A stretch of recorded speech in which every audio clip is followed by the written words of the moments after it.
Muito bem, boa noite e bem-vindo ao programa Debate Político. Esta noite vamos olhar para a questão do julgamento, ou seja, vamos olhar para a primeira sessão do julgamento do Manuel Chang, que está neste momento no GOA, a responder algumas questões que lhe são colocadas pelo tanto juiz que julga esse caso das dívidas ocultas naquele país. E o ex-ministro diz que é inocente de todas as acusações que recaem sobre si. Estão aqui os meus convidados. Vamos olhar para este assunto de diversas formas. Falo do Camilo Massango, tanto e outros painelistas que juntos poderemos aqui ter várias. Eles poderão, portanto, ter várias ilações sobre este assunto. Mas antes, vamos aos pontos prévios. Começo por si, Camilo. Boa noite e bem-vindo. Qual seria o seu ponto prévio para esta noite? Muito boa noite Isaac, boa noite caros colegas de manhã, boa noite telespectadores que nos acompanham a partir deste canal e de outras formas ou plataformas digitais. Bom, eu trago como ponto prévio e vou entrar na questão da insistência por causa da questão da greve dos médicos. É doloroso aquilo que está-se a viver no Hospital Central. Eu, por acaso, estou a ser um residente no Hospital Central nas últimas 2 semanas, por conta de alguns exames que eu tenho que fazer, e estou a vivenciar de perto aquilo que se passa no Hospital Central.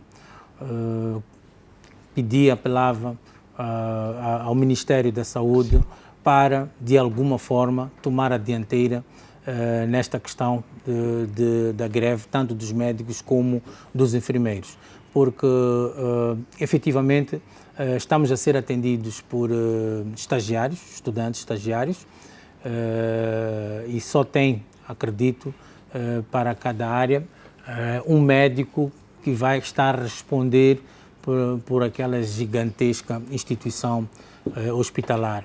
E aqueles, digamos, com toda a vontade que os estagiários tenham, ainda não estão preparados para responder, ou pelo menos naquilo que eu levava, que eram resultados do exame, para poder fazer uma leitura e se calhar dar algum diagnóstico ou prognóstico daquilo que se estava a passar nas minhas análises, como de muitos que estavam ali comigo. Também presenciei ontem, na quinta-feira, a chegada de pessoas que estiveram envolvidos no acidente como se chama aquele bairro? Cumbeza. E vi da forma como as pessoas estavam ali, já vinham maltratadas e, de alguma forma, foram maltratadas dentro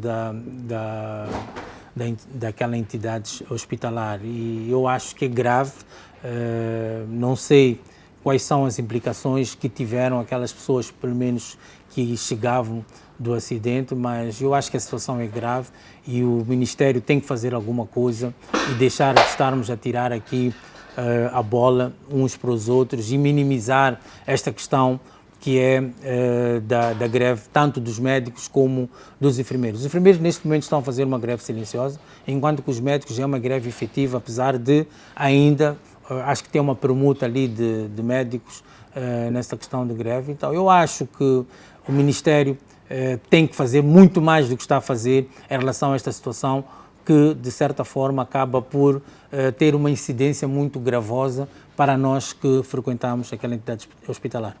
Obrigado, Camilo, pelo seu ponto prévio. João Massango, você, muito boa noite. Qual é o seu ponto para este momento?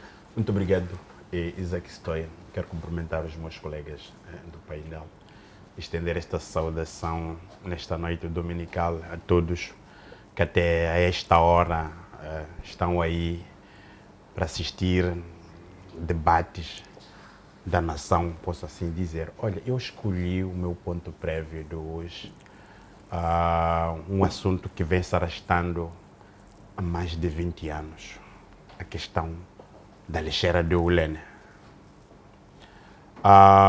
Eu estou preocupado porque se o povo moçambicano, sobretudo os munícipes da cidade de Maputo, não observam mentiras que ao longo desse todo o tempo a gente vem consumindo e jamais não poderão reagir em torno disto. O governo de Moçambique já esteve em frente, através do Ministério do Ambiente, na altura, o ministro Celso Correia. Nós temos conhecimento, o governo de Moçambique beneficiou de financiamento cujo objetivo fundamental era mesmo a remoção da lixeira do Ulene. É preciso também recordar à opinião pública que foi no Ulene, naquela lixeira, que matou pessoas. Tivemos luto, não é, caracterizado por uma propaganda do encerramento da lixeira do Ulene, que até hoje, se você chegar ali, eu digo isso porque praticamente ontem, sábado, eu estava ali a assistir aquele cenário penoso, mas ao mesmo tempo olhando aquilo que foi a propaganda do regime do dia, atinente à lixeira de Ulene. A pergunta que não cala, de tantos investimentos que foram exatamente alocados ali, sobretudo do município de Maputo, que olha aquele sítio como o aterro, não é, de depósito de resíduos sólidos, que nós estamos de facto a verificar. Estamos a falar de mais ou menos cerca de 1 milhão, não é, de tonelada, segundo as informações do município de Maputo, que por dia é jogado exatamente naquela lixeira. Então eu queria, fazendo aqui o juiz da reflexão, porque quando a terra ou o lixo desabou, dezenas de filhos perdemos ali, e o governo de Moçambique, usando exatamente aquela que nós todos conhecemos, fez esta questão de transferência de pessoas para uma zona ali na zona de Maracuene, que até hoje aquelas casas não estão concluídas, ou aquelas primeiras indemnizações que iniciou, depois morreram pelo caminho. Vamos refletir melhor a questão da lixeira do Ulene. Se ela serve para propaganda ou de facto existe aqui uma vontade para o governo ter como a solução. Temos ali, para quem circula na zona de Albazine, aquela cova grande que está ali e tantas outras. Por que é que não se pensa em fazer a transferência do lixo exatamente para aquela zona? Sabe por que eu digo isso, para terminar? Recebemos um grupo da Global Green que vieram a Moçambique e da Africa Green Federation. O objetivo fundamental era exatamente visitar aquele aterro de Ulene. E das informações que nós tivemos é que a erosão, a corrosão que o solo está a avançar pode provocar daqui a 16 ou 20 anos a invasão à estrada circular. E isso está de facto próximo. Um investimento de grande envergadura para circular, mas o investimento pode ser visto mais à frente a não ter nenhum impacto. Então nós, ecologistas, queríamos trazer exatamente esta uma questão de reflexão, porque o Ulene matou, o Ulene beneficia algumas pessoas e o Ulene continua na situação como está daquela lixeira. Muito obrigado. Obrigado, João Massango. Marcial, você, boa noite. Qual é o seu ponto neste momento? Boa noite a todos os moçambicanos que nos acompanham através deste canal. Boa noite a meus colegas do painel. E boa noite a quem também nos acompanha fora de Moçambique, por várias plataformas. O meu ponto prévio tem a ver com uma notícia que foi posta a circular pela RTP, que dá conta de que um jovem moçambicano escritor corre risco de vida pura e simplesmente porque escreveu um livro que ainda está para ser lançado com o título As Ancas do Camarada-Chefe. E este livro era suposto que fosse lançado pelo professor Jorge Ferrão, se a memória não me trai, mas por vários motivos, ele não vai ser mais quem vai apresentar o livro. Entretanto, o jovem, na entrevista que passou na RTP, pedia que os moçambicanos orassem por ele, porque simplesmente passou a receber chamadas de ameaças de morte por conta do livro intitulado As Ancas do Camarada-Chefe. Segundo os argumentos deste jovem, este título não tem nada a ver com o que as pessoas que têm ligado para ele têm argumentando, que tem a ver com o Presidente da República.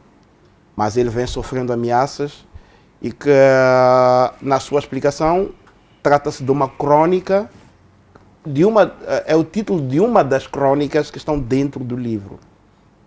Ora, enquanto moçambicano, enquanto jovem, enquanto escritor, fiquei preocupado com esta situação e solidarizo-me desde já com o jovem, a ser verdade esta informação, solidarizo-me com o jovem e fico preocupado com que tipo de sociedade nós temos, tendo em conta que estamos numa sociedade considerada uma sociedade não produtora de livros. Ora, os livros que nós temos visto a serem produzidos pelo Ministério, pelo menos da Educação, deixam-nos a desejar. E isto nos leva a pensar que tipo de sociedade nós queremos. Uma sociedade em que não se escreve, em que não se lê e que não se reflete. Ora, se pura e simplesmente nós julgamos o livro pela capa, isto diz muito da nossa sociedade e diz muito daquilo que nós projetamos enquanto sociedade. A destruição da educação passa a ser um processo político neste país.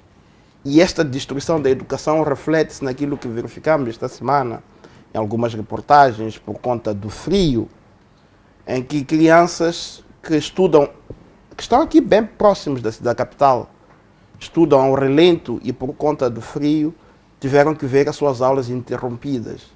Tiveram que perder aulas por conta de uma coisa tão simples quanto frio. É este tipo de educação que nós pretendemos como país. Eu quero convidar a todos a refletir em torno disto e a encorajar ao jovem, dizer que não tenha medo das ameaças. Se precisar, nós todos vamos te ajudar a agarrar as ancas do camarada-chefe. E se for necessário, nós vamos levar a ele, porque até onde eu saiba, acho que ele só tem mais um ano pela lei. E se passado este tempo, levamos a ele pelas ancas e vamos colocá-lo na cadeia, lá com certeza vai ter mais do que as ancas do camarada-chefe. Muito bem. Bom, Obrigado, Marcial. Augusto Pelambe, muito boa noite e bem-vindo ao debate político. Boa noite para si, Isaac, para os meus pares do painel, em especial aos estimados telespectadores. Agradecer a Deus pelo dom da vida. Meu amigo Marcial, amanhã eu estarei lá. Quero ir na primeira mão comprar o livro As Ancas do Camarada-Chefe, porque eu também quero pegar as ancas e lançar o Camarada-Chefe fora dos destinos desse país. Bem, eu recebi uma denúncia, Isaac, da escola secundária Heróis Moçambicanos, na cidade de Maputo, aqui no Campo Buquan. É assim, há uma greve silenciosa dos professores do curso noturno, porque há quase um ano que o Ministério da Educação, as Finanças, não pagam as horas extras. E os professores simplesmente não dão aulas. E estão a juntar 3, 4 turmas na mesma sala, escola secundária. E eu me pergunto e me questiono, para um país que diz que a educação é a base para o desenvolvimento, e também a lógica é essa, como dizia Nelson Mandela, se queres, não precisas para destruir um país ter uma bomba atômica, é só qualquerizar a educação, você destrói uma sociedade. O que está a acontecer é que com este tipo de procedimento que o Ministério da Educação está a ter, está claro que a intenção do governo do dia é qualquerizar a educação, é fazer do moçambicano um burro, é fazer do moçambicano alguém que não pense, para que continue a perpetuar estas incongruências, esta desgovernação, porque alguém que não tem ensino, não estudou, não tem capacidade para questionar. E a Frelimo, quando qualqueriza a educação, coloca a passagem automática, está claro que não quer ver um moçambicano com capacidade de questionar, capacidade de fazer frente à má desgovernação.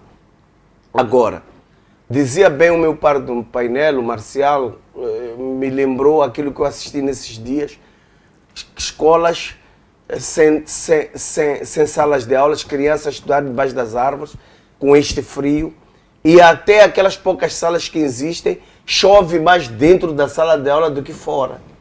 Ou seja, está claro aqui, diante destas todas as evidências, que temos um governo terrorista, pior do que aqueles terroristas estão em Cabo Delgado. Porque aqueles que estão lá estão circunscritos em alguns distritos, mas este governo da Frelimo está a terrorizar os 30 milhões de moçambicanos com esta má governação. Não faz sentido o investimento que nós, os pais, estamos a fazer para os nossos filhos. Porque, ao qualquerizar o ensino público, somos obrigados a levar os nossos filhos às escolas privadas. E isso é um sacrifício, porque já o salário é mísero. Já imagina colocar teu filho numa escola privada e que essas escolas privadas, a maioria dessas escolas, são detidas por eles. Muito bem. Como diz bem o João Massango, temos um conselho de ministros que só senta para comer castanhas. Mas a maioria das escolas privadas são detidas por esse conselho de ministros. Muito E bem. é este conselho de ministros que qualqueriza o ensino. Isaac, pagamos escolas privadas para os nossos filhos, ainda temos que pagar os explicadores. E o mais agravante ainda é que os nossos filhos vão terminar o ensino que foi pago com grande sacrifício e não terão emprego. Muito Vão obrigado, virar Luís vendedores de crédito, vão estar na baixa, ao coro com o seu comite, mas isto é fruto da má governação deste bem. partido que Obrigado. está há 48 anos a terrorizar a vida dos moçambicanos. Obrigado, Pelém, pelo seu ponto prévio. Camilo, volto a si. Chang já está em Nova York e já arrancou, neste caso, a primeira sessão do julgamento. O mesmo diz ser inocente das acusações que recaem sobre si. Como é que olha para este posicionamento do ex-ministro das Finanças? Ele é acusado por fazer parte de um grupo de dirigentes corruptos moçambicanos, assim faz menção a este comunicado que nós tivemos acesso, que terão conspirado contra banqueiros do Credit Suisse para garantir um empréstimo avalizado pelo Estado moçambicano. Como é que olha para esta primeira sessão de Manuel Chang, tanto no Tribunal de Nova York? Bom, até prova em contrário, ele tem que se declarar inocente, não é? Eu não sou jurista, mas é aquilo que eu venho acompanhando ao longo dos tempos, que enquanto não houver provas materiais, enquanto não se incriminar, a pessoa é inocente. Ele é livre de dizer a posição que é mais cômoda e conveniente para ele. Agora, eu estive no último programa que nós tivemos aqui, tirando o Massango não esteve, mas eu no final do programa fiquei assim interrogado quando vi o Pelembe a buscar no telefone, mas Manuel Chang está a ir embora, não sei o quê, avião já subiu. A minha pergunta é qual é a satisfação que nós temos de Manuel Chang estar nos Estados Unidos? Se as acusações forem iguais àquelas, por exemplo, do Bustani, o tribunal vai inocentar. Tão lógico como isso. Não vamos ter, se calhar, aquilo que a gente tanto ambicionou aqui e coisa. Porque americanos são astutos, os americanos têm os seus interesses. Nesta questão do Chang, pelo menos, pelo aquilo que eu percebi, eles se calhar nem estão tão preocupados com o Manuel Chang. Eles têm coisas para poder desvendar e segurar e até procurar perceber como é que o sistema financeiro deixaram tão descoberto o sistema financeiro com a moeda que é deles, que tanto preservam, que é o dólar. O problema dos americanos é esse, não é outro. E, de certa forma, para aquilo que eu percebo, os indícios, não sou jurista, mas parte do princípio de que as acusações são as mesmas nesta questão, digamos, de não sei se é fraude, não sei se é, não sei como é que vou chamar, branqueamento de capital, não sei como é que vou chamar este processo que houve, em que houve, de certa forma, uma qualquerização do dólar. Quando diz que não estão à procura de Manuel Chang, de quem Tanto estariam como à pessoa, procura? não estão à procura de, eles não procuram uma pessoa, procuram perceber como é que funcionou esta questão deste calote financeiro. Eles querem perceber e o tubarão não é o Manuel Chang. Temos gestores de alto gabarito a nível mundial que estiveram envolvidos neste processo. Então, é aquilo que eu disse inicialmente. Se nós estamos aqui satisfeitos com esta questão da ida de Manuel Chang aos Estados Unidos e nós sabemos que a nossa justiça não tem qualquer influência nem acesso à interferência ou até de ser ouvido no tribunal americano, para podermos, porque eu percebo que os moçambicanos, parte dos moçambicanos, como o Pelembe, está à espera ou está na perspectiva de que o Manuel Chang vai dizer tudo. Temos que perceber também outra coisa, que independentemente daquilo que se passou no julgamento das dívidas ocultas, onde, na minha opinião pessoal, Moçambique esteve a nu, porque acabamos por despir Moçambique em termos de segurança, a disponibilidade, dispomos-nos a qualquer país que esteja interessado com esta questão do julgamento. Agora, com a ida de Manuel Chang, e se efetivamente, por outro lado, efetivar-se aquilo que nós todos, ou parte, ambiciona ver, que é o julgamento aberto, e que Manuel Chang acaba por abrir o véu de todo este processo, porque ele, acima de tudo, nós temos que perceber que era a figura número 1 neste processo aqui em Moçambique, e todas as negociações eram com ele, e de certeza absoluta que ele tem, como se diz na gíria, os pinos todos deste processo. Então, se efetivamente for este caminho, não vamos estar mais uma vez expostos, mais do que já estamos a nível mundial. É a pergunta que eu faço. A quem é que interessa efetivamente esta nudez de Moçambique? Interessa a quem? E nós estamos num processo, então temos que perceber que a questão da soberania, independentemente das cores partidárias, a questão da soberania é de nós todos, não é só de uma parte ou de outra. Então nós temos que ter muita atenção neste sentido eufórico que tentamos trazer aqui, para poder transmitir uma mensagem que não é, porque nós estamos a tratar de um assunto sério. E para mim, o Chang nos Estados Unidos também acaba por abrir uma outra perspectiva, no meu ver, de que mais uma vez, apesar de que o julgamento é aberto, corrijam-me quem é jurista, o julgamento é aberto e acredito, não sei se é a ata que se faz ou aquele processo todo depois do julgamento, acaba por estar à disposição de quem quiser para poder consultar e ver as demais coisas. Mostra-me numa terceira perspectiva de que mais uma vez a nossa justiça, por pautar por uma questão de reação, acaba por perder, não é? E depois temos ainda outra quarta perspectiva, porque temos um assunto em Londres. Nós temos um assunto em Londres. E esta questão do Manuel Chang nos Estados Unidos acaba de alguma forma dar trunfos, porque eu não sei quando é que vai ser o julgamento do Manuel Chang. Se o julgamento de Manuel Chang for antes de outubro, porque acho que em outubro está marcado o julgamento para Londres, se for antes de outubro, o Manel Chang vai dar trunfos. Manel Chang vai dar trunfos a Londres, vai dar cartas a Londres para poder, porque até agora a questão do julgamento de Londres, de certa forma, ia beneficiar Moçambique.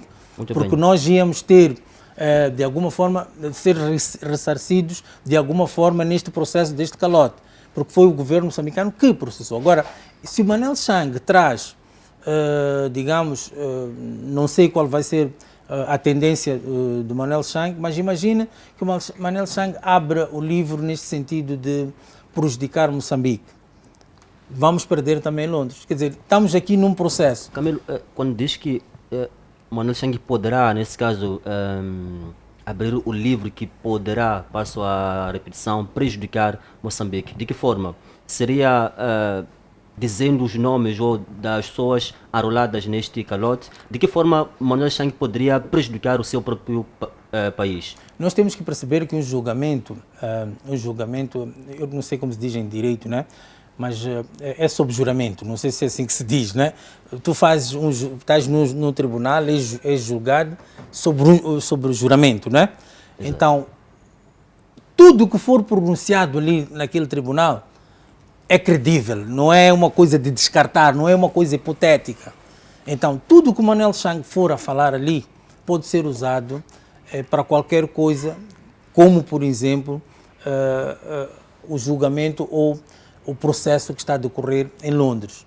Por isso é que eu estou a dizer, nós temos que nos acautelar, porque o processo, até agora, o processo de Londres beneficia Moçambique. Muito bem, obrigado. É Camilo. Nesse sentido que eu estou a tentar dizer. Muito bem, depois volta-se Marcial. Como acorda para esta ida de Manel Chang para os Estados Unidos também, esta é a primeira sessão de julgamento em que ele tanto diz ser inocente. De que forma a ida do Chang para os GOAs poderá, de certa forma, colocar o ponto final, neste caso, das dívidas ocultas? Bom, eu acho que a ida de Manel Chang deve ser entendida no viés contrário que o Camilo traz. Quando nos apresenta a hipótese de sequestro da soberania de Moçambique, como resultado do Tribunal dos Estados Unidos, o Camilo se esquece que o sequestro da nossa soberania aconteceu quando este senhor, sem o aval da Assembleia da República, contratou as dívidas. Então o sequestro da soberania, naquele momento, já havia sido beliscado. Por outro lado, se nós olharmos para o Manel Chang como a figura número 1 deste processo, a sua presença nos Estados Unidos, ela pode revelar, pode abrir dados que são do interesse dos moçambicanos, não do governo só de Moçambique. Quem está a pagar esta dívida são os moçambicanos. E os moçambicanos precisam de saber como é que este processo decorreu. Outro aspecto não menos importante é o fato de que esta dívida é imputada diretamente aos moçambicanos, é imputada diretamente ao governo moçambicano e é imputada diretamente ao Partido Frelimo, porque até então, que ninguém me prove o contrário, de todos os arrolados neste esquema não há nenhuma pessoa da oposição. Então os moçambicanos precisam perceber isto.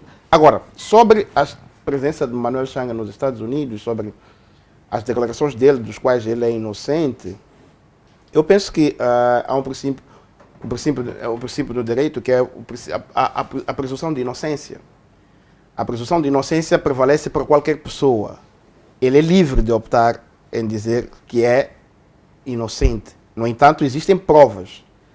E se alguns colegas do painel aplaudiram a ideia da ida de Manel Chang aos Estados Unidos, não é necessariamente porque gostam dos Estados Unidos. É necessariamente por perceberem que o nosso sistema de justiça foi sequestrado por um cartel representado ao mais alto nível pelo presidente da República, que está envolvido neste processo. Se os moçambicanos aplaudem isto, é justamente pelo sequestro simbólico, existencial e institucional do nosso sistema de justiça. Então, tendo isto sob a alçada do presidente da República, do Partido Frelimo e do presidente cessante, os moçambicanos se veem obrigados a recorrer a instituições internacionais, que é o caso dos Estados Unidos. Então nós não podemos aqui qualquerizar o fato dos moçambicanos aplaudirem a ida de Manuel Chang aos Estados Unidos. É preciso assumirmos a responsabilidade de termos criado esta situação para que os moçambicanos desacreditassem totalmente no sistema da Justiça Nacional. Corrijo-lhe ainda mais quando diz que nós assistimos ao julgamento das dívidas ocultas. Nós assistimos ao julgamento das comissões das dívidas ocultas. O que foi julgado na tenda foram as comissões e não as dívidas. Porque as dívidas, se o Camilo voltar para o julgamento, há de perceber, primeiro, os participantes do julgamento e a verba em questão e qual é a quantidade do valor envolvido neste escândalo todo. E os moçambicanos estão hoje a passar fome, porque não têm salário. Os funcionários públicos não têm salário. O Camilo esteve aqui a falar sobre o problema do Hospital Central. Aquilo é feito em cascata de uma ação perpetrada por uma quadrilha que, ao mais alto nível, representa o Moçambique como soberano. Obrigado. Muito bem, obrigado, Augusto Pelembe. Vou assim. A defesa de Manuel Chang, portanto, diz que o caso devia ser arquivado, ou seja, levanta a questão do tempo que Chang passou na África do Sul, também das condições em que ele se encontrava lá. Como é que olha para este posicionamento deste advogado, nesse caso o Adam Ford, que defende o Manuel Chang? Ele quer com que o caso seja encerrado, ou seja, arquivado. Bem, primeiro, como o meu amigo Camilo, meu par do painel, citou-me ali como uma das pessoas que aplaudiram a ida de Manuel Chang, vou tentar dizer as razões que me levam a aplaudir esta ida de Manuel Chang aos Estados Unidos. Não sou eu apenas, como vários, a maioria dos moçambicanos, porque o grupo que não aplaude são aqueles que direto ou indiretamente se beneficiam ou se beneficiaram da parte desse dinheiro que foi roubado ou foi usado por esta gangue, esta quadrilha, esta associação para delinquir. É assim, esta ida de Manuel Chang mostra claramente que a justiça moçambicana é seletiva. É seletiva. Aplaudimos porque ele foi para lá porque os sul-africanos mostraram que tem uma justiça independente do poder político. E Estados Unidos também está claro que o sistema judiciário é independente do sistema político.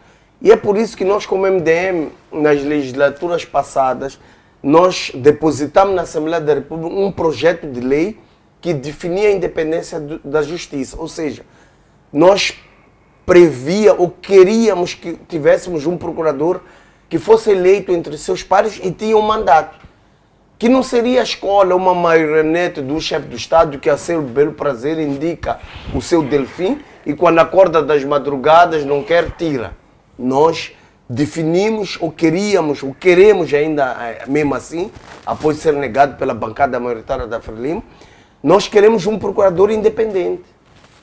Um presidente do Tribunal Supremo independente, um comandante-geral da Polícia independente, uma presidente do Conselho Constitucional independente, Tribunal Administrativo, para que a justiça seja livre das amarras políticas. Mas, infelizmente, fomos chumbados pela bancada do companheiro Camilo da Silva. Chumbaram, porque eles queriam continuar a perpetuar essa justiça seletiva, uma justiça que no julgamento das comissões de Nhonga, comissão Nhonga, da Nhonga ali na BO, julgaram nhonguistas. E também esse julgamento foi seletivo, porque havia várias pessoas que deviam estar lá, porque não acredito que o Antônio de Rosário não teve autorização do seu chefe para poder tomar aquelas decisões. O Gregório teve autorização dos seus chefes, Comando Conjunto, Presidente da República e vários outros que tomaram as decisões administrativas para que aquele processo desse continuidade e não estavam lá. Agora, Aplaudo porque nos Estados Unidos o Manuel Chang vai encontrar juízes independentes, sem amar as políticas, e que também nós, como sociedade, vamos perceber os contornos reais. Os contornos reais do enredo das dívidas ocultas. Os 10 milhões, quem o recebeu no partido de Frelimo? E a quem entregaram os 10 milhões? 1 milhão. A quem entregaram 1 milhão na compra da Land Cruiser para o então, aliás, hoje o chefe do Estado moçambicano, o então ministro da Defesa. Então, a justiça moçambicana vai nos trazer esses dados que são importantes.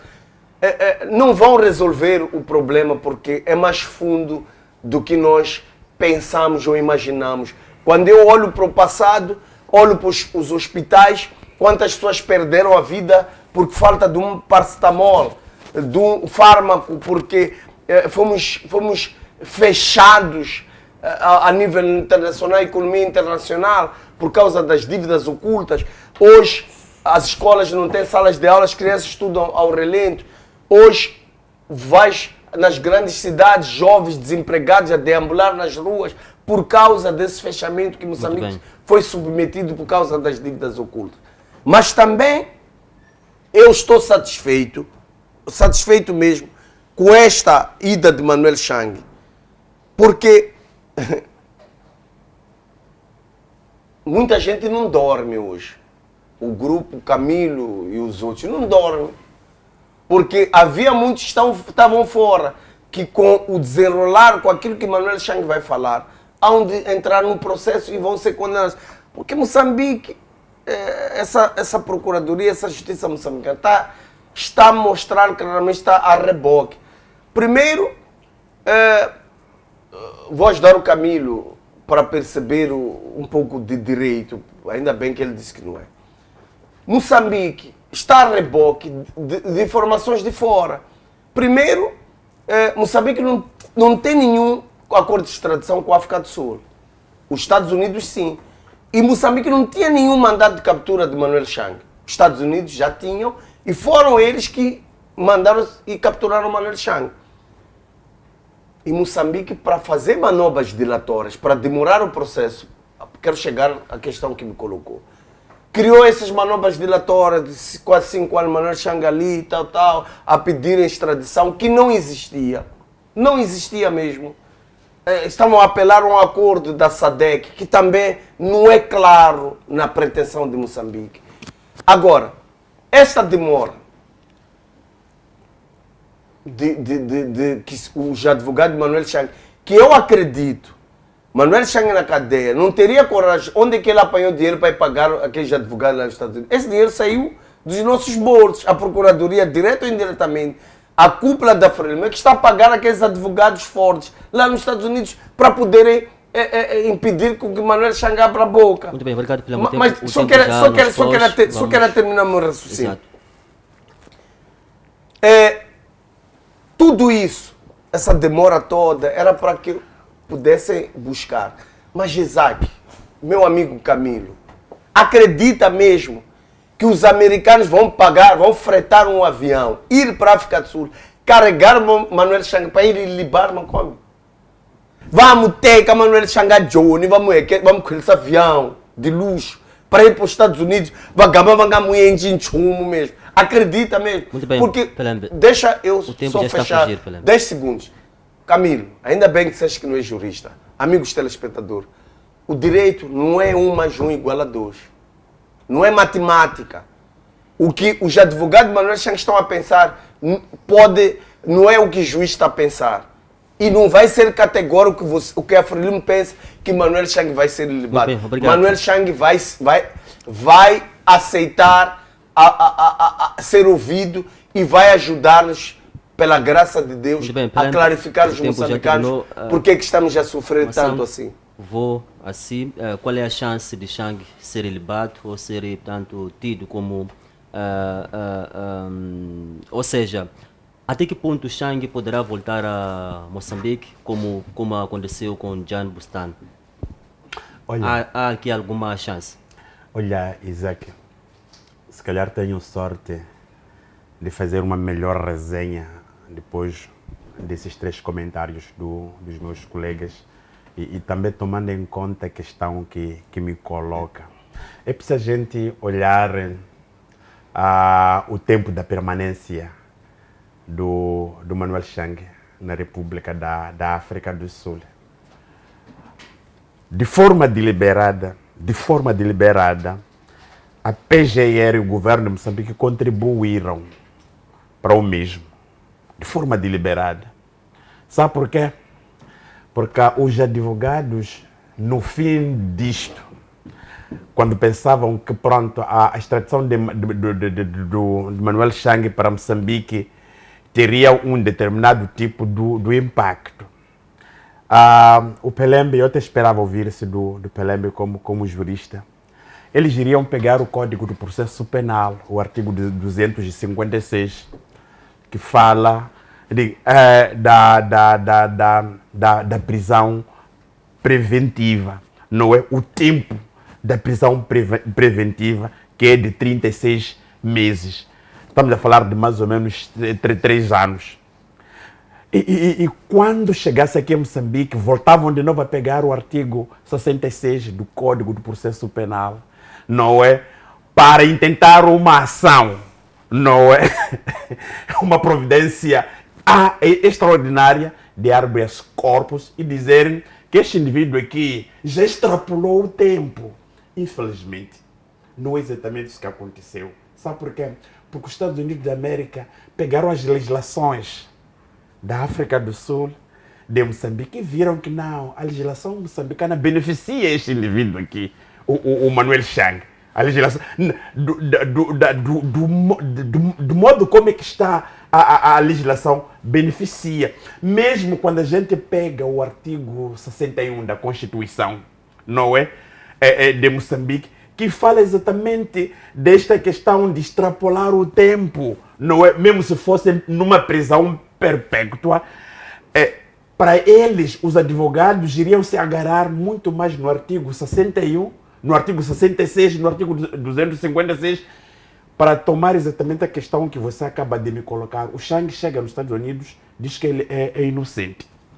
O nosso colega do painel, o Camilo, que eu tanto respeito, levantou um assunto que nós temos que questionar a ele. Porque a Frelimo montou indivíduos em todas as televisões agora. Sabe qual é o objetivo? É de olhar aqueles que são antipatriotas. Até existe aquele que foi ousado a dizer que todos aqueles indivíduos que estão a favor da ida do Manuel Chang nos Estados Unidos são antipatriotas, são lesapátrias, são tudo isto, esses nomes feios. Nós perguntamos hoje, quem são os verdadeiros lesapátrias? Quais são os indivíduos que participaram diretamente no calote? Isaac Stoy, ainda esta semana, porque Deus é justo na humanidade, sabe o que fez? Lá em Angola, o presidente angolano inaugura os estaleiros navais em sonho de um projeto similar de Moçambique, da proteção de costa.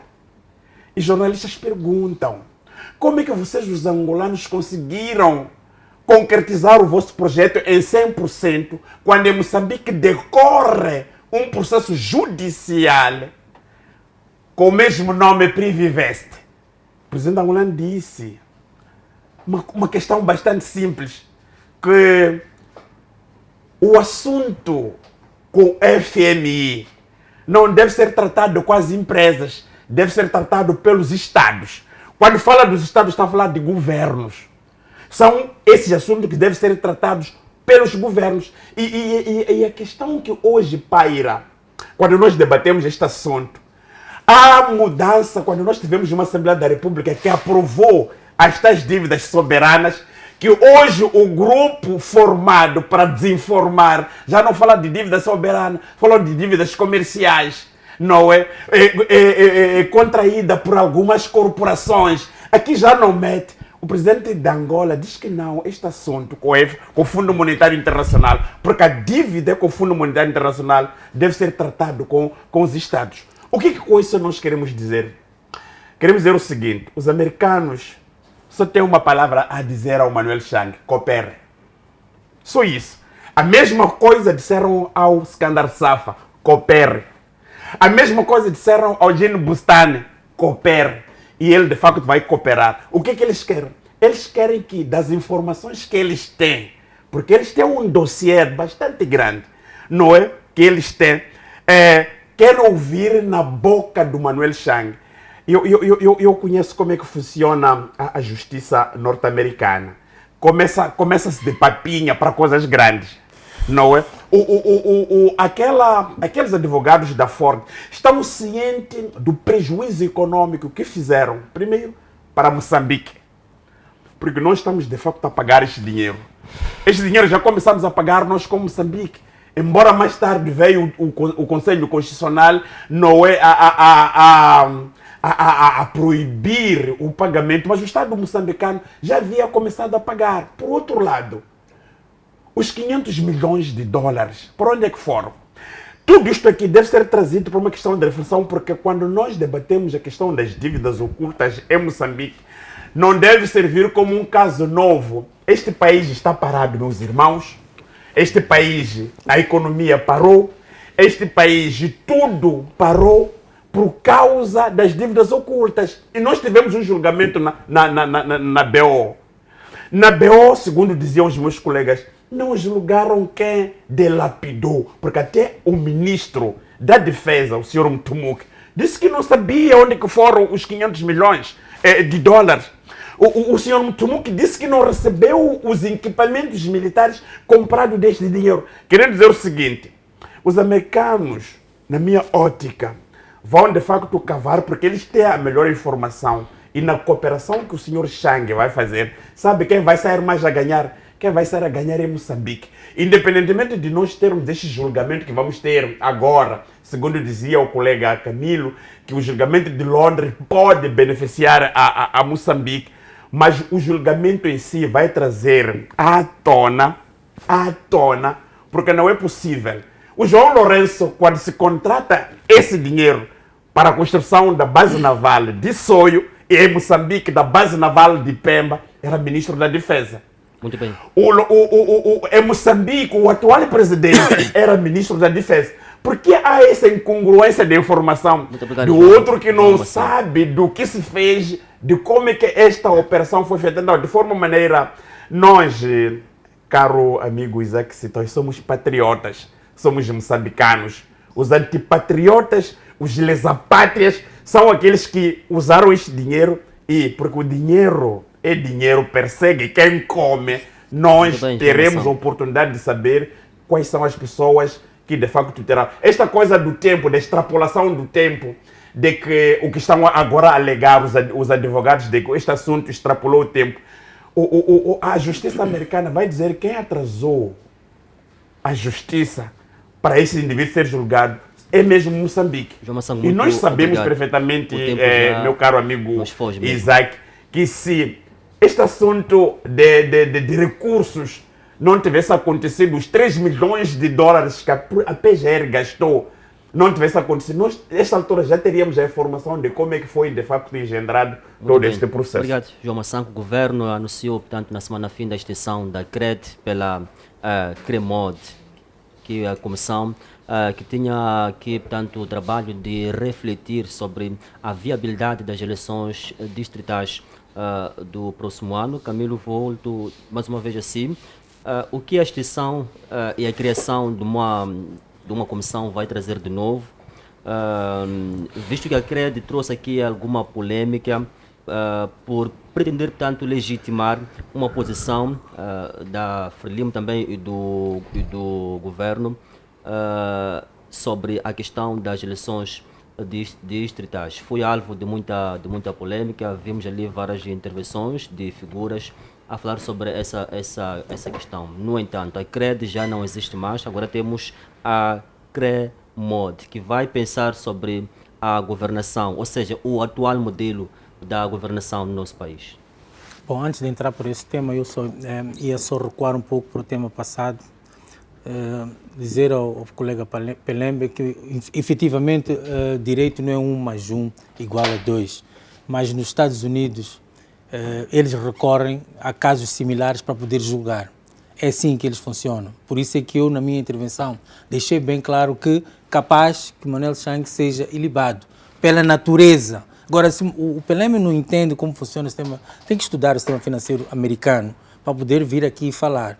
Os americanos usam histórias ou julgamentos similares para conclusão de outro julgamento. Por isso é que eu introduzi assim, de que capaz ele ser ilibado por causa de como, porque é aquilo que eu estou a dizer, é trigo limpo. Os americanos não estão interessados na pessoa de Manuel Chang. Quem está interessado na pessoa de Manuel Chang somos nós aqui, Moçambique. Os americanos estão à procura do processo deste calote. É isso que eles precisam. Eles precisam de tubarão graúdo. Aqueles que, de certa forma, corromperam o sistema financeiro mundial. Agora, vamos ao tema este CREMOD é o resultado daquilo que a gente já vem falando aqui no programa, do despoletar deste assunto das distritais. Eu acredito que esta comissão CREMOD seja resultado da auscultação que foi feita pela quarta secção, se não me engano, da Assembleia da República. Não sei se é isso. Em que,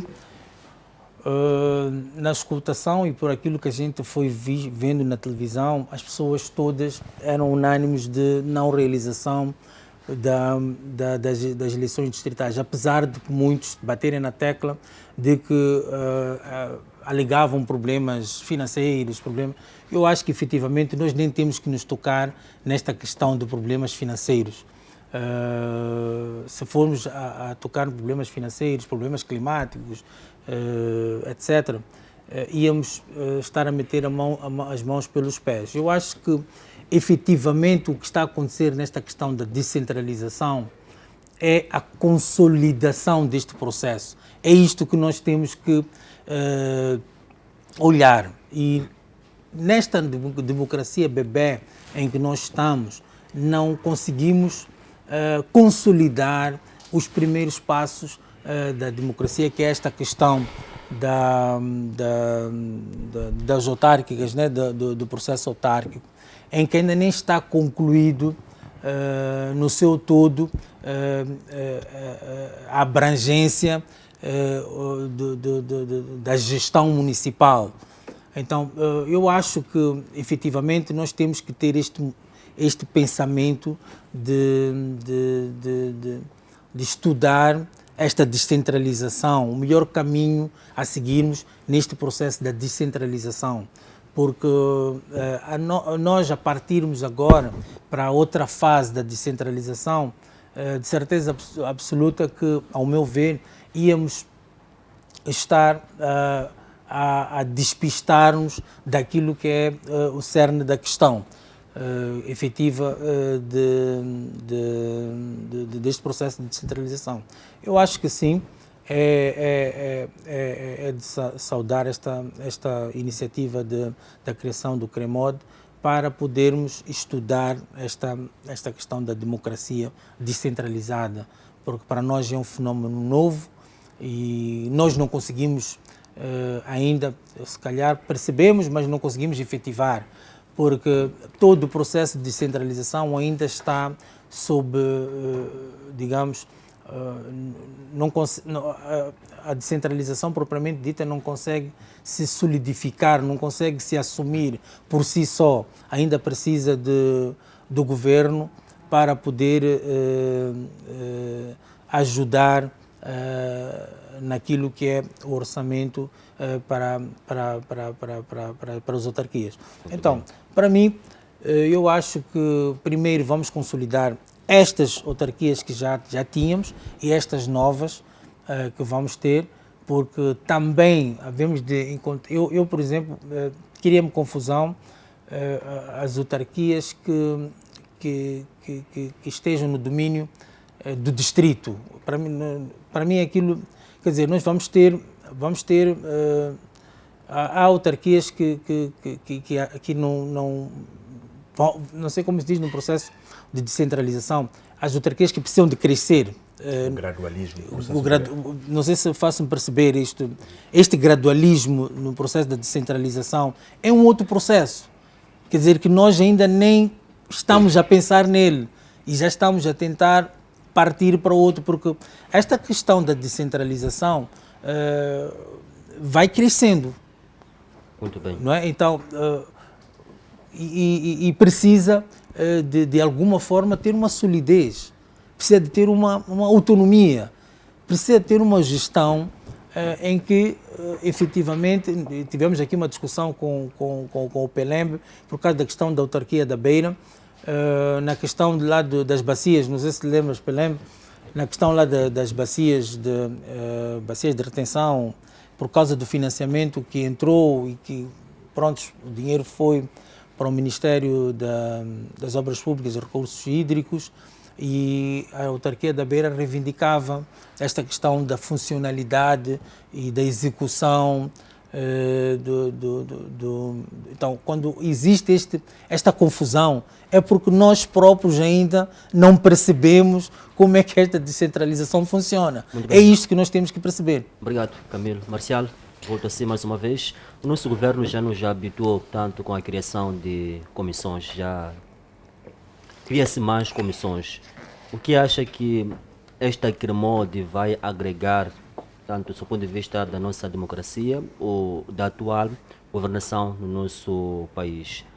Extinguiu a CRED, que era a comissão portanto, para refletir na viabilidade das eleições do próximo ano, e cria a CREMODE agora para pensar no atual modelo de governação descentralizada. Como é que olha, o que se pode esperar desta nova comissão? Bom, eu, pelo fato de estar sempre a falar depois do Camilo, vou parecer que estou sempre a corrigir-lhe, mas sempre que necessário terei que fazer isso. Deixa eu retificar-lhe alguma coisa. A CREMODE não é produto da revisão, da auscultação feita pela Comissão do Parlamento. A CREMODE surge como produto do encontro do dia 16 de maio do Presidente da República, consequentemente, Presidente da República e, em paralelo, o Presidente da Frelimo, com o Presidente da Renamo, onde discutiu-se a questão do DDR, os pontos de agenda eram a questão do DDR. Segundo, era o ponto da situação das eleições distritais. E terceiro, era não trago agora o terceiro ponto de agenda, mas estes dois pontos de agenda eu tenho em decor. A descentralização. Foi neste encontro que as partes envolvidas no debate, na conversa, concordaram em discutir, em criar uma comissão alargada para analisar o processo da descentralização das eleições distritais. Neste processo, o Presidente da República e, em tabela, o Presidente da Frelimo, optou por apropriar-se da narrativa para o seu lado e cria a CREDEM, como aqui foi dito. Esta associação, este órgão, contrariamente aos entendimentos que haviam sido alcançados entre o presidente do partido, o Renamo, e o presidente do partido Frelimo, levaram a constituição de uma comissão que é composta por 3 membros indicados pelo governo, 3 membros indicados pela Renamo, 2 membros indicados pelo MDM e membros indicados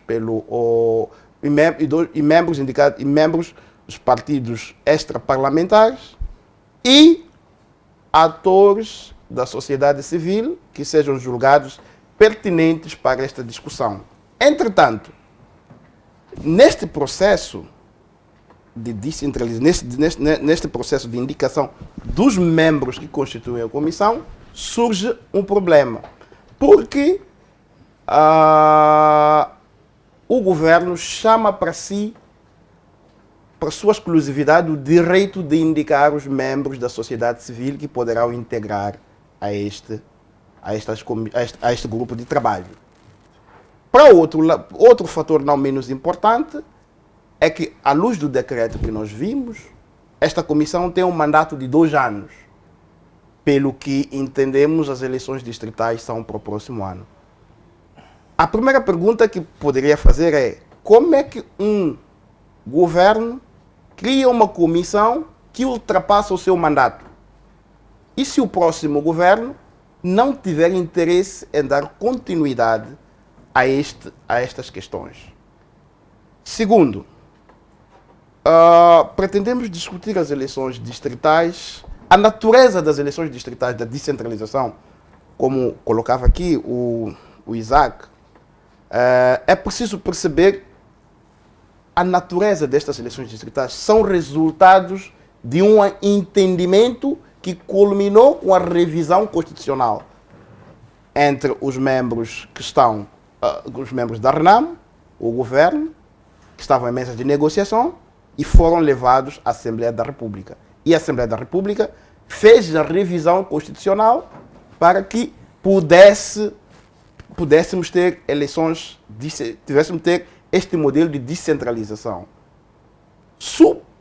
Surpreende-nos o facto, aliás, não é surpresa para ninguém, o fato de que o Partido Frelimo, o mesmo que aprovou na Assembleia da República, é o mesmo a propor a revisão e o adiamento das eleições através do seu governo e da sua comissão que compõe a quadrilha, a aprovar o adiamento destas eleições. Ora, onde é que está aqui o princípio de pacta sunt servanda que se observa no direito, em que acordos são para ser cumpridos? Isto prova que a Frelimo nunca se comprometeu a cumprir nenhum acordo neste processo todo. E é sobre isto, pelo que nós não podemos esperar muito deste processo de descentralização. Por quê? Porque no final da história nós vamos produzir um relatório, uma ata, com assinatura dos ministros integrantes da comissão, da sociedade civil, dos partidos extraparlamentares, e vamos submeter à Assembleia da República.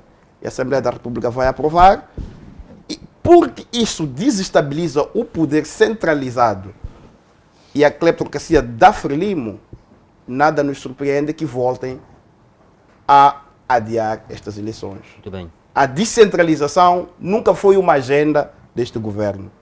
A descentralização nunca foi uma agenda da Frelimo. Muito bem, obrigado. A descentralização sempre foi uma agenda da RENAM e da sociedade moçambicana. Obrigado, Marcelo. O tempo já nos foge. Vou pedir com que sejamos um pouco... Pelembe, volto assim. Como é que olha para esta CREMOD?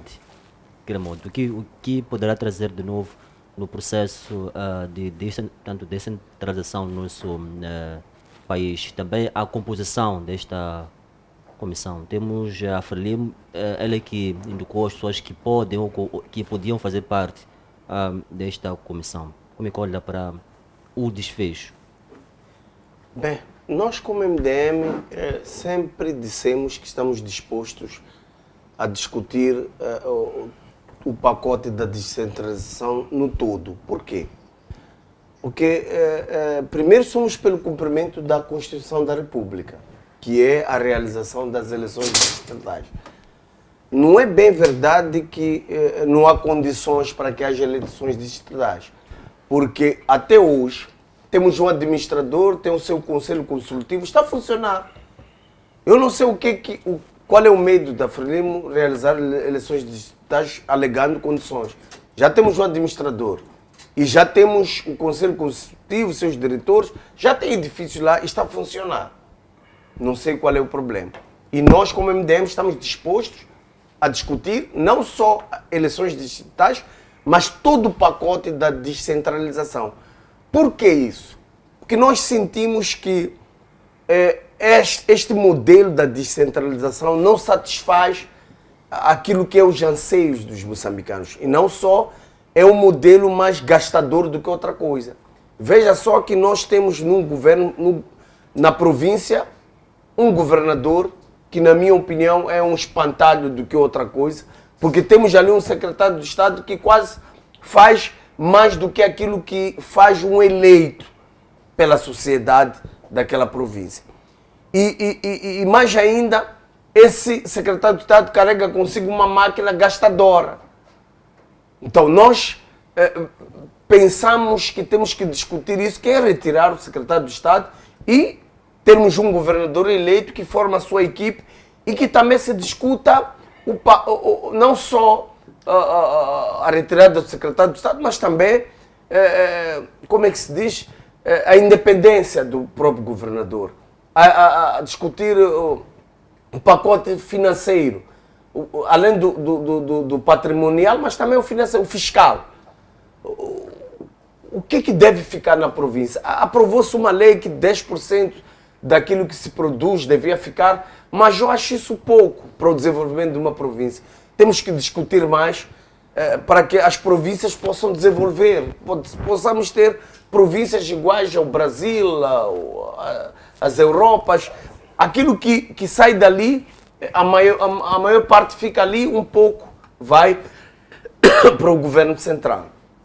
Então nós, como MDM, queremos discutir mais sobre o pacote da descentralização no todo e pensamos que esse seria o caminho mais justo do que apenas aparecermos aqui e dizermos que queremos ou não as eleições distritais.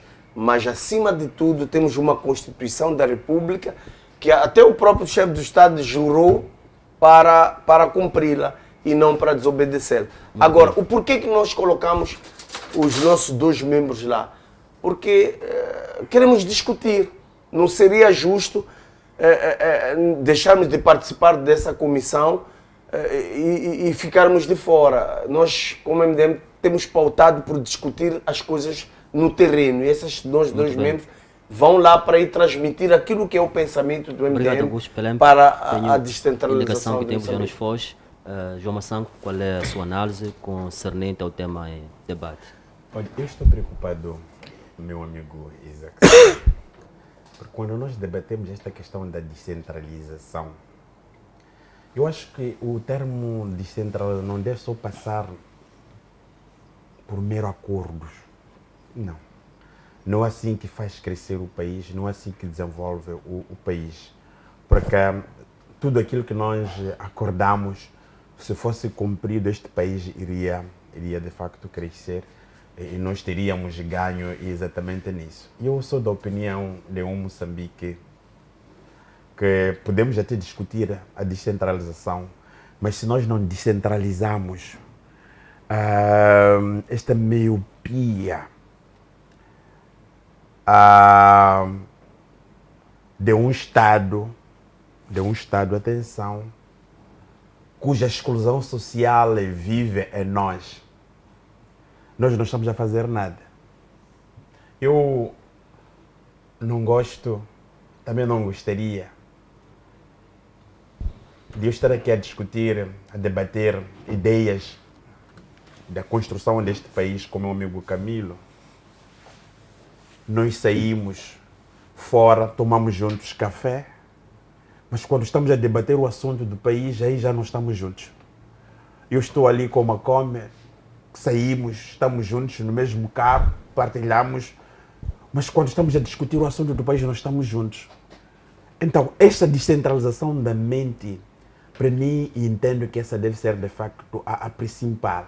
Porque enquanto as cores partidárias continuarem a dominar aquilo que são as nossas ambições, nós como políticos, como partidos políticos, a nossa sociedade não cresce. Olha, em 1998, quando se aprova a lei da autarquização em Moçambique, para quem se recorda, nós tínhamos as autarquias locais e tínhamos, em segundo lugar, as assembleias de povoação.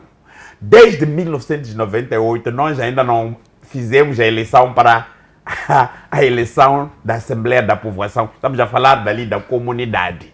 Machakene é uma comunidade. Xinonanquila é uma comunidade. Significa que o processo e o pacote da descentralização, neste contexto do gradualismo, poderia exatamente olhar esses aspectos para o crescimento de um país. Lá nas Europas, Américas, eles adotam outro sistema de autarquias e freguesias. Nós, nesse momento, estaríamos a discutir as freguesias, não é? Para esta questão da descentralização. Mas não é isso. Nós só discutimos interesses. Está aí o secretário do Estado. É interesse, não é o desenvolvimento do país. No dia do fim do processo de DDR, ali no Centro de Conferência João Quixissano, eu estava lá presente como convidado, meu amigo Pelembe, os demais estiveram lá. Senti que há este acordo, há esta comissão que foi criada, mas que, por outro lado, nós encontramos aqui uma incongruência. Ouvi na voz do líder da Renamo que sim, nós formamos a comissão, mas nós queremos que as eleições distritais ocorrem de forma gradual. Mas o chefe do Estado esteve ali, que acordamos unilateralmente que em 2024 não haverá as eleições distritais. Então, tudo isto aqui, para mim, remete-me a uma questão de discussão, porque já em agosto, segundo as informações que circulam, haverá de facto esta tendência da mexida da nossa Constituição para poder acomodar, mas eu quero dizer ao povo moçambicano, a questão fundamental da revisão que vai se fazer não é esta coisa da eleição dos administradores. Aqui é a alteração do modelo da governação. Muito bem. A alteração do modelo da governação remete-nos exatamente para aquilo que todos nós sabemos, o que é que se pretende futuramente. Então, de forma geral, quero dizer o seguinte, a descentralização que nós estamos de facto a requerer, ela é bem-vinda. É bem-vinda quando nós olhamos a ela num contexto de desenvolvimento, não no formato em que nós nos encontramos, que somos amigos quando estamos fora, discutimos, e é aqueles que tomam de facto as rédeas do país. Sabe por que eu digo isso? Temos, por exemplo, as cidades da Beira, temos as cidades de Nacala, Nampula. Se estas autarquias continuam a terem déficit de receber o chamado fundo de compensação autárquica, que o governo de Moçambique tem essa obrigação, então dificilmente os objetivos que nós pretendemos de facto não vamos conseguir almejar. Obrigado, o tempo já nos foi. Camilo, vou a si, últimas considerações, apenas 30 segundos. Bom, vamos olhar para eu acho que nós temos que olhar para o Moçambique como um todo e aquilo que o Moçambique que a gente quer e a gente pretende. Estive a ouvir aqui o Massango, em algum momento, não sei se é ele que roubou o que eu ia dizer ou eu estou a roubar o que vou dizer a seguir, mas Moçambique é de moçambicanos, despidos de qualquer cor partidário. E efetivamente eu acho que chegou o momento de nós olharmos todos os pensamentos despidos de cores partidárias e tentarmos erguer e construir este Moçambique que a gente pretende. Vamos dar as mãos e fazer com que as gerações que vêm encontrem um Moçambique que nós um dia sonhamos e estamos aqui a lutar para poder pôr no patamar em que a gente ambicionou. Obrigado, Marcial. 30 segundos. Obrigado. Eu penso que devo aqui dizer uma coisa, uma questão que o Massango trouxe que tem a ver com o último dia do DDR. É preciso perceber que enquanto se tratar deste assunto sensível, sempre haverá interesses de apropriação da narrativa. O presidente da Renamo disse que houve um acordo, não disse de maneira alguma que houve um acordo que permitia que não se realizassem as eleições, de maneira alguma. Ora, o presidente da República, no seu discurso, apropriou-se como também era parte integrante, fez como quis, como entendeu. Isso não pode ser percebido como um problema. É preciso entender que há uma disputa de narrativas. Aliás, uma das questões que ele se coloca, que eu acho que é mais importante, eu acho que o dissenso no debate público não pode ser visto como causa de perseguição e ser visto como antipatriota. O dissenso é o elemento fundamental no debate, espaço público, no debate público, para que possa chegar a outros estágios da nossa sociedade. Não precisamos concordar todos, é preciso discordar, mas o respeito à opinião deve prevalecer. E assim, fecho. Obrigado. Augusto Penemba, apenas 30 segundos, por favor. Bem, para terminar, é só dizer que não importa onde Manuel Chang vai ser julgado, seja nos Estados Unidos, seja em Moçambique, seja até na China, o que nós queremos é a verdade. E esta verdade é que vai ajudar a aliviar a dor dos moçambicanos. E, acima de tudo, proteger o Ministério das Finanças, que não pode, para problemas futuros. O julgamento de Manuel Chang e a sua condenação vai evitar os problemas futuros, que é termos as instituições do Estado assaltadas por gangues, como dizia o Teodato Unwana há 20 anos atrás. Se o Estado não controla os seus bandidos, os bandidos vão controlar o Estado.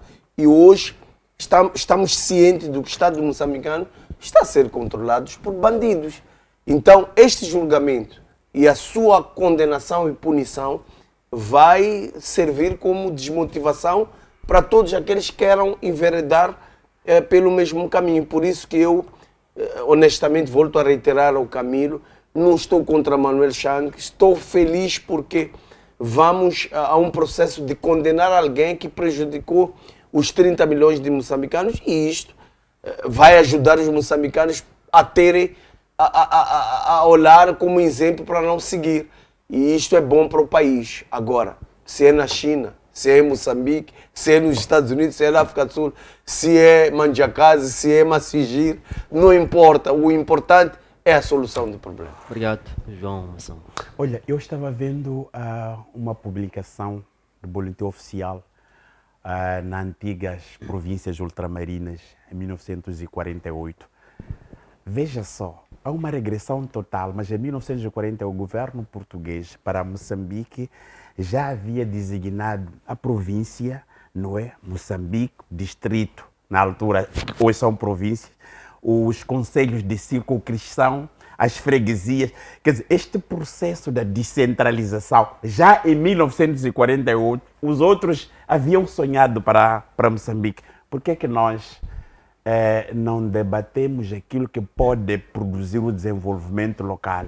Por exemplo, ali no meu bairro, 1º de Maio, haver uma eleição para a gente podemos desenvolver aquela zona, mas a quem está a fazer uma eleição para desenvolver, porque alguns já pensaram no passado e nós estamos de facto a regredir. E eu queria terminar este meu pensamento olhando que, afinal de contas, aquilo que para nós hoje é novidade, para os outros, aliás, em 1948, quando o meu pai nasce, já tinha isto aqui em Moçambique, mas nós não estamos a conseguir, não sei se é o excesso de zelo, a nossa juventude, a governação ou é a democracia. Então eu quero deixar exatamente isto a um breve trecho de pensamento sobre Moçambique. Carmampo. Obrigado pela vossa presença, também obrigado a si que esteve ligado ao debate político quando entramos no ar. Tenha votos de uma boa noite e bom descanso. Também a equipa que tornou possível a transmissão do debate político, gratos e até lá.